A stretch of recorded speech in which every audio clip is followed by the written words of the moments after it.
Welcome to Mediocre Gaming, and today we're playing Deep Rock Galactic. Well, good morning, good afternoon, and good evening. I'm Zarel. Let's get to it.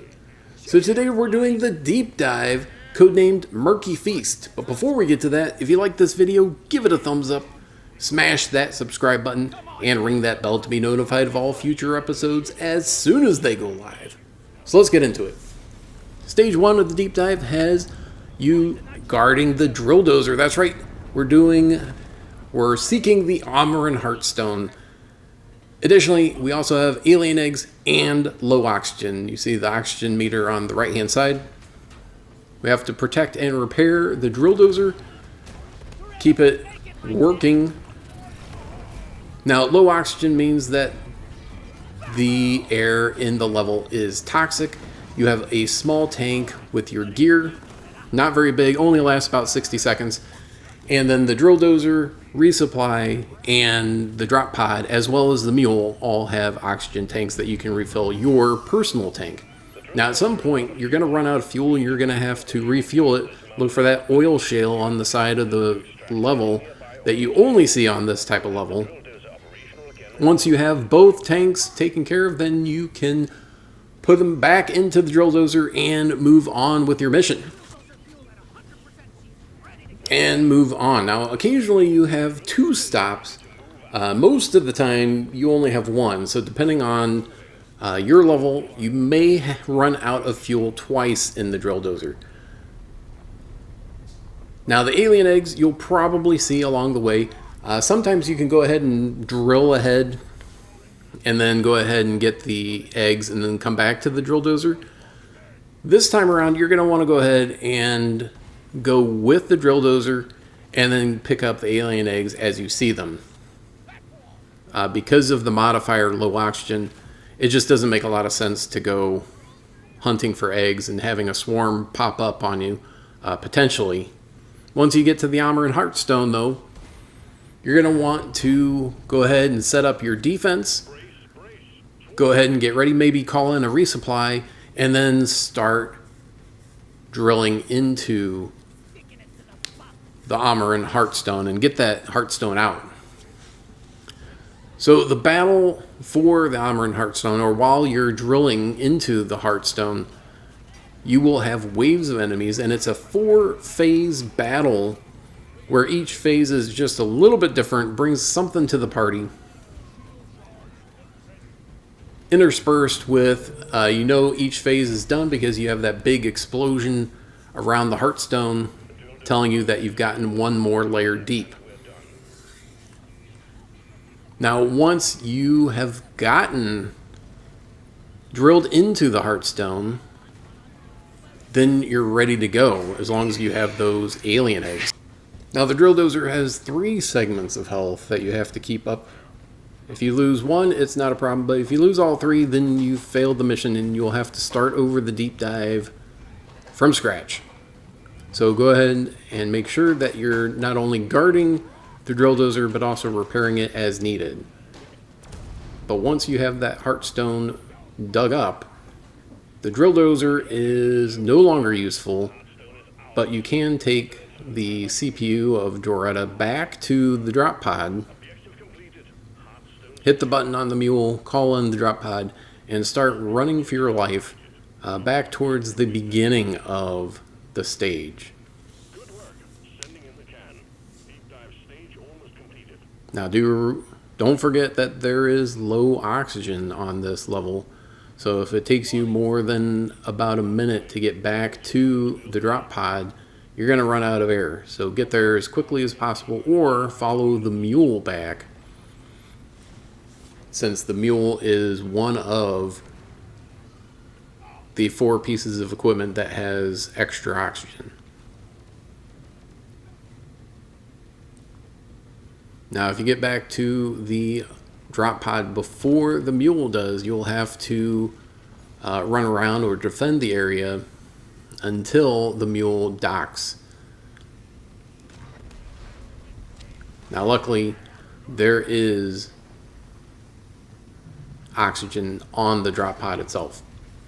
Now this is a good time to point out that the Deep Dive is a raid-like environment with 3 stages that you can play by yourself with your buddy Bosco or with up to 3 other players, either pre-made or match-made. Alright, so once you hear the mule dock, the gate will open and then you can make your way out. And that's it for stage 1. Moving on to stage number 2.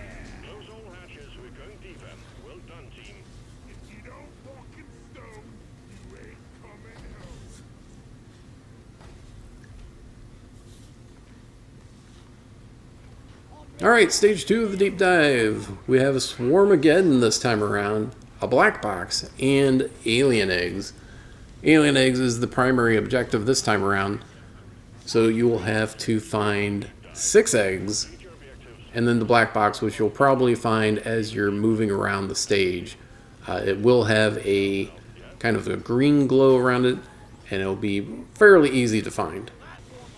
Now, of course, Swarmageddon means that there are going to be swarmers that are going to be showing up every couple of minutes. And there will be a lot of them as they scale with the number of players. So if you're by yourself with Bosco, you're going to have a decent number. But if there's 4 people, you're going to have a whole bunch of them. Now, the black box is a zone control where you have to stay within the bubble. And the more people that are in the bubble, the faster it goes. The less people, the slower it goes. And if nobody's in there, then you start losing progress, and you don't want that. Now, once you have the black box, and you can do it in either order, you can do all the eggs first, and then the black box, or the black box, then the eggs, or any combination thereof. It doesn't really matter. Just know that the black box, there's going to be swarms of enemies, and whenever you pop an egg out of the organic matter, you will have a chance of spawning a swarm. So with 6 eggs, you're going to have at least 1 swarm in addition to the scheduled swarms that you have during the level, if not 2 or 3. But once you have all the eggs and the black box taken care of, then it's time to call the drop pod and make your way out. Now, in general, the drop pod shows up close to wherever you came in on these egg hunt missions. So go ahead and make your way back towards where you came in. And that's the most likely scenario of where the drop pod is going to be at. But once it shows up on the screen, then obviously you can make your way there the best way possible. Also, make sure that you're keeping your eyes open for Nitra and Gold. Gold, of course, will give you extra credits at the end of the deep dive. Nitra will give you the means to call in more resupply pods so that you'll be flush with ammo and grenades and traversal tools. So make sure you're being on the lookout for both of those items, as both are important for different reasons. Now, this is a good time to point out that if things get hairy on the way back to the drop pod and you didn't have a chance to put stuff into the mule, you can, of course, carry it over to the next stage, because everything carries over from one stage to the next. Gold, nitra, ammo, grenades, health, and whatever's in your pocket. So it's a good thing to remember that you can always go on the next stage and put it into the mule or the drop pod. Speaking of, we're on the 3rd and final stage of the deep dive. This time around, we have no modifier, which is great. But we do have a full salvage mission with 3 mules, and we're mining crystallized morkite. So while you're on the hunt for nitra and gold, make sure to keep your eyes open for that blue-gray mineral so you can mine it and put it into the mule or the derelict drop pod, whatever you want, depending on where you're at and where everything else is in relation to you. So you won't be able to see the mini mules on the terrain scanner, but you will be able to hear them and see them they have this pulsing green light, and then they have a beeping. So keep your eyes and ears open for those things. Now, because the mini mules are the primary objective, you have a full salvage mission to take care of. So look for the mini mules, look for that pulsing green light. You can see two of them right here. They're not well hidden, at least on this level, although your level, it may be a little bit different. Make sure you're taking care of any of those bugs that are coming to take you out. Well done. The mule is working again. So there we go. There's some of that crystallized morkite. Help your teammates get to it a little bit easier.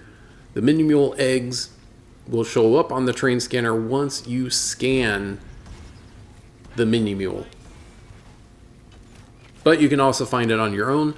They pulse slightly with a white light, very small, but sometimes it's easier just to look on the train scanner. So scan it first and then look for it. Even though it's not Swarmageddon, you may still find a lot of swarmers coming after you. They do like to carry things over from one stage of the deep dive to the next, as far as that goes.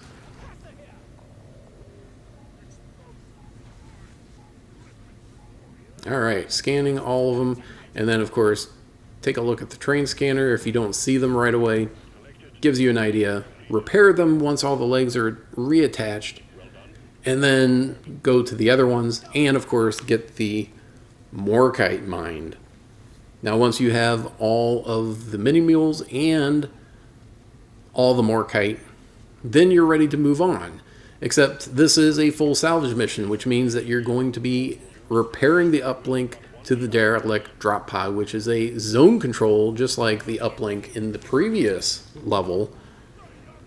The more people that are in the bubble, the faster it goes. The fewer people that are in the bubble, the slower it goes. And if nobody is in the circle or in that bubble, then you start losing progress. And you don't want to lose progress, because if you get down to 0%, then you've failed and you'll have to start the deep dive over from stage 1. Now, once you get to 100%, then you can progress in the level and make your way out. One step closer, anyway. So the next step, of course, is having that fuel cell come in. You'll see a little pulsing green light. You'll see, if you use your laser pointer, you can kind of see where it's coming in. And then you just have to hook it up to the side of the drop pod, which you see here. So hook it up, and then, of course, get your defense ready. Call in a resupply pod if necessary. It's probably a good idea, even if you don't need it right away. You will likely need it as you're progressing in this, of course, another zone control. So 2 zone controls before you can even start to think about getting out of the level. So in addition to the crystallized morkite and the 3 mini mules, you have 2 zone controls as well. So same as before, keep as many dwarves in the bubble as possible for as long as possible until you get up to 100%, and you'll get to that 100% faster with 4 dwarves instead of 3, 2, or 1. Now, even after that, you'll still have another 90 seconds that you have to wait for the drop pod to warm up before you can get out. So just either run around or defend the drop pod area and then get out. And that's it. I hope you enjoyed this video. Be sure to check us out on social media, and thank you for liking, commenting, and subscribing. And we'll see you next time. Onboard mainframe booting. Supplies are on the way. Out of my way! Ready to kill some more critters. Calculating orbital trajectory. Why am I killing the wildlife? 41 down. Sticky boo! Powering radiation shielding. Reloading.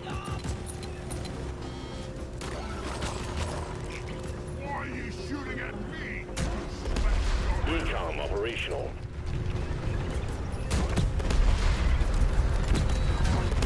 Suck on this, you freak of nature! Stop attacking me! I'm taking some of the ammo. Part thrusters calibrated. Down forever! Sticky, sticky grenades noise! Hurry up! Drum pump powered up and ready to leave. It's time to bring it all home. Get on board, we're leaving with or without you. Don't get too ready now! Rock and stone to the bone! Hip hot shot. Retrieving escape pod. And roll in stone! Rock and solid. Rock and stone. Leave no dwarf behind!